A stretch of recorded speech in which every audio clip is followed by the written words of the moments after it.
بسم الله الرحمن الرحيم. اللهم إني أسألك الأمان يوم لا ينفع مال ولا بنون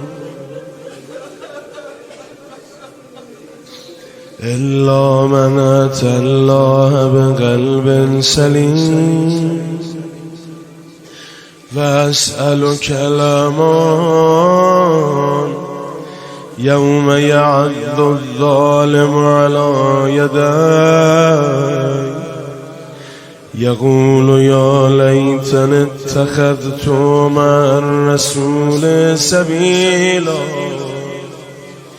وأسألك الأمان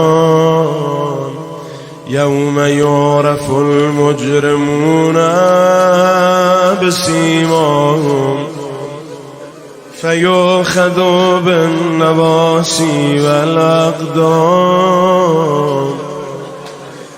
فأسألك الأمان يوم لا يجزي والد عن ولده ولا مولود هو جاز عن والده شيئا.